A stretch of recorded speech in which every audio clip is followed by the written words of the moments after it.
7:14 en este gobierno de la mañana, en este día viernes, y en esta oportunidad continuamos esta ronda de comentarios, pasando a nuestro compañero Manuel Conde. Buenos días. Muy buenos días a nuestro coordinador José Luis Mendoza. Muy buenos días a este gran equipo de comunicadores de la Z101, al equipo técnico, a la dirección de este medio y sobre todo al insumo principal de este medio, que son los oyentes. Un fuerte saludo a todos en el programa de mayor influencia de la radio dominicana. Señores, es trascendente y necesario hablar de la resolución 14-2022, que fue una resolución emitida por el Ministerio de Trabajo. ¿Por qué es importante y trascendente esta resolución?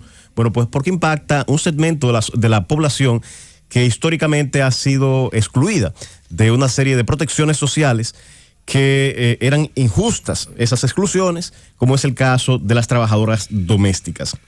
En el año 1992 se aprobó lo que conocemos como Código de Trabajo. Este Código de Trabajo rige aún en la República Dominicana. Y si bien contiene un capítulo dedicado al trabajo doméstico, esa regulación tiene una peculiaridad. Y es que a pesar de que el Código de Trabajo de la República Dominicana tiene un matiz, vamos a decir, de protección a los trabajadores apropiado, un régimen bastante de avanzada que propende a proteger a los trabajadores, dejó fuera a las trabajadoras domésticas. En el artículo 258 del Código de Trabajo se define lo que es el trabajo doméstico. Cuando establece que los trabajos domésticos los trabajadores domésticos son los que se dedican de modo exclusivo y en forma habitual y continua a las labores de cocina, aseo, asistencia y demás propias de un hogar o de otro sitio de residencia o habitación particular que no importe lucro o negocio. Esa es la definición que da el Código de Trabajo. Pero en el desarrollo de su articulado deja fuera del resto de protecciones del Código Laboral al trabajo doméstico cuando dice que las normas que aplican al trabajo doméstico son solamente las propias de ese título, que es el título cuarto, que se compone de los artículos que van del 258 al 265. ¿Qué es lo que sucede con esa regulación? Bueno, que en esa regulación no se le da la protección de la seguridad social, por ejemplo, a las personas que se dedican al trabajo doméstico. No se le da la protección por la desvinculación, aquellas desvinculaciones que son unilaterales y voluntarias del empleador, que se llaman desahucios, ni por un despido injustificado, ni por ningún otro medio de terminación del contrato. Esos beneficios que se llaman prestaciones laborales no los contempla. Tampoco contiene las regulaciones propias de la protección dirigida a la maternidad. ¿Qué es esto? Bueno, que los trabajadores comunes y corrientes, los que no se sujetan a este régimen especial en el sentido, vamos a decir, restrictivo de derechos. La protección de la maternidad está concebida como un principio general en este código y es que cuando una mujer está embarazada dentro del marco de su trabajo, tiene unas semanas que están protegidas y que deben ser remuneradas dentro del marco del contrato laboral y que no puede desvincularse de ese contrato de trabajo mientras esté su condición vigente. Esa es la llamada protección de la maternidad. Pues esa protección a la maternidad no se extendía al trabajo doméstico conforme a la regulación vigente. ¿Qué es y por qué es trascendente esta resolución? Bueno, en el año 2011, la OIT, que es la Organización Internacional del Trabajo, emitió o arribó a un convenio, que es el convenio 189 de la Organización Internacional del Trabajo, convenio que fue ratificado en la República Dominicana en el 2015. Ese convenio es un convenio que está destinado a extender las protecciones propias de otras regulaciones al trabajo doméstico, pero no es un convenio que tenga las normas en sí mismo, en su contenido, sino que hace exhortos a las autoridades de los países que se adhirieran a la misma para que regule ampliando la protección del trabajo doméstico y que de alguna manera se asimilen las demás protecciones que el resto de los trabajos en un ordenamiento determinado se tuvieran. Bueno, pues lamentablemente nunca se tuvo en la República Dominicana una voluntad de parte del Poder Legislativo de regular estos aspectos propios de la protección al trabajo doméstico. Y al día de hoy, el Ministerio de Trabajo se ha adelantado y ha emitido la resolución 14-2022, que lo que procura es hacer justicia y que, dado que el Código de Trabajo no contiene esa protección y que somos signatarios de ese convenio 189 de la OIT, dar los pasos del lugar para establecer las regulaciones que protejan al trabajo doméstico. Una pregunta, Manuel Conde, doctor Manuel Conde, porque es al doctor que le voy a preguntar. Al compañero y amigo. Le voy a sentar aquí como un alumno de Derecho. Esos cambios, esas modificaciones, esa inclusión de algunas facilidades, algunas conquistas para los trabajadores domésticos, ¿se podía hacer a través de una resolución o tenía que hacerse necesariamente modificando la ley 1692, que es el Código de Trabajo de la República Dominicana? Para allá voy. Precisamente el convenio así lo dice. El convenio dice que mediante las leyes de los países, dentro de su ordenamiento, debe establecerse en la medida de lo posible la protección a ese trabajador doméstico y extender las protecciones del trabajador común en la medida de lo posible a ese trabajo doméstico. Además que regula un derecho fundamental como es el derecho al trabajo, y eso contiene una reserva absoluta de ley. Lo que estamos diciendo, y muy pertinente tu intervención allí como siempre, es que la facultad que tiene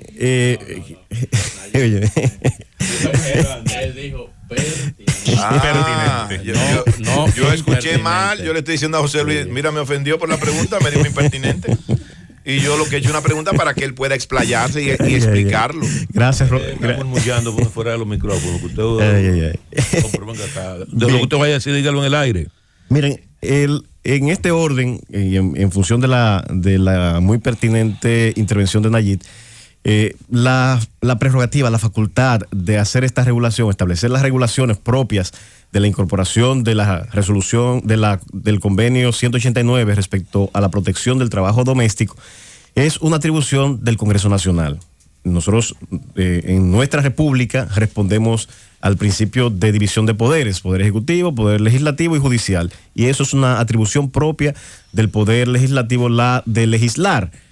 Ciertamente el legislador ha sido negligente, porque del 2015 acá ha sido mucho el tiempo que ha transcurrido y sin embargo no ha generado las condiciones para que se aplique el convenio 189. No nos han dejado tiempo para eso, las resoluciones importantes de INACOCO y otras cosas más. Mira, el día de ayer, en una discusión muy interesante sobre ese tema en las redes sociales, una de las personas que es una referencia necesaria cuando se habla de trabajo, de legislación, de protección de derechos del trabajador, es el ex vicepresidente Rafael Alburquerque. Y de hecho, justo en ese interesante intercambio que tenía con Juárez Castillo Semán, él respondió en varios tweets, pero hay uno que yo creo que explica muy bien, Conde, esto que estás diciendo. Decía el ex vicepresidente de la República, ex ministro de Trabajo, pero sobre todo un gran conocedor de esta área: la resolución del ministerio se basa en un convenio de la Organización Internacional del Trabajo ratificado por el Congreso Nacional y por tanto ley de la nación.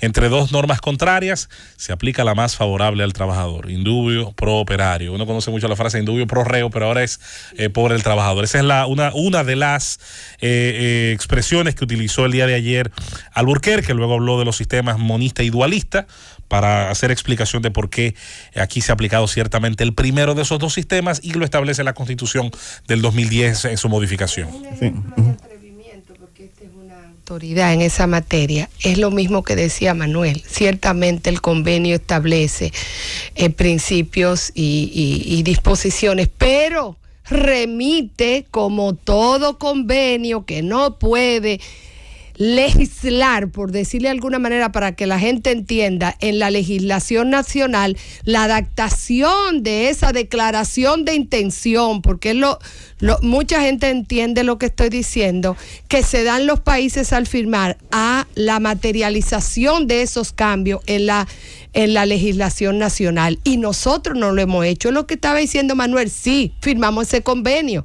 pero ese convenio establece que hay que adaptar la ley nacional. ¿Adaptamos la ley nacional? No. ¿Puede el convenio irse por encima de un principio constitucional de separación de poderes y demás? No. O sea, es verdad que hemos firmado el convenio, pero bastaba la firma del convenio para derogar, para tener un efecto derogatorio al código que dice claramente que cualquier variación en ese sentido tiene que hacerse con una ley. No. Sí, eso es lo que quería señalar ahí, que en el año 2020 la diputada por la Fuerza del Pueblo, Ivana, no tengo ahora la Rivera.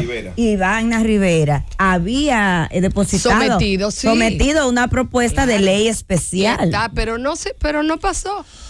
En ese orden, solamente decir, tal y como dice Susana de manera bastante pertinente, ¿qué es lo que ocurre con ese convenio? Que ese convenio tiene líneas generales, no tiene las especificaciones que, por ejemplo, da esta resolución, de cuántos días de vacaciones, de qué salario mínimo, que la seguridad social. Por eso el análisis economicista es muy distinto al jurídico. El jurídico es... Entonces, ¿qué es lo que ocurre? Que cuando nos vamos al convenio, al artículo 14, el artículo 14 lo que establece es lo siguiente, todo miembro, teniendo debidamente en cuenta las características específicas del trabajo doméstico y actuando en conformidad con la legislación nacional, deberá adoptar medidas apropiadas a fin de asegurar que los trabajadores domésticos disfruten de condiciones no menos favorables que las condiciones aplicables a los trabajadores en general con respecto a la protección de la seguridad social, inclusive en lo relativo a la maternidad. Entonces, no te dice protege el trabajador doméstico con tantos días o con tantas semanas, ni inclúyelo de tal o cual manera. Eso lo remite a la norma local. Por tanto, en mi humilde opinión, lógico, respetando la autoridad que es el doctor Rafael Albuquerque en esta y muchas materias, particularmente entiendo que era propio del Poder Legislativo. Ahora, de que es una resolución, positiva, que es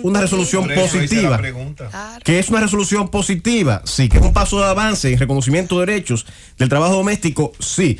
Y dentro de ese reconocimiento, ya brevemente, Josefina, para concluir la idea aquí, es bueno reconocer, por ejemplo, la inclusión del trabajo doméstico dentro de la protección de la seguridad social con un pago de cuota muy mínima, que es un pago por parte del empleador de 571 pesos con 50, lo que es una bagatela. Y por el otro, un aporte mínimo del trabajador de 28.50 pesos para tener la seguridad social. El Estado 259. Exactamente, gracias, Nayib. Y el Estado hace un complemento para tener toda la protección que tienen los trabajadores ordinarios. Va a tener esa protección. ¿Van a crear algún mecanismo, por ejemplo, para que tú que no... No, perdón. Estamos aquí en... Claro. Hay que aclararlo ahora mismo. ¿Van a crear algún mecanismo para que tú, que tienes una trabajadora doméstica en tu casa y tú no tienes, por ejemplo, una empresa a la que tú la puedas afiliar para agregarla a la seguridad social? ¿Van a crear algún mecanismo para que las familias puedan hacer eso? El procedimiento que se está estableciendo es primero darle alguna formalidad al contrato, mediante un contrato escrito o un formulario que requiere de un registro en la Tesorería de la Seguridad Social emitiendo un código. Ahora, en la realidad, ese proceso va a ser un poco traumático. Eso no va a pasar. Va a ser complicado porque la empresa, por lo menos, tiene el sistema del SIDLA, que por ahí notifica todo.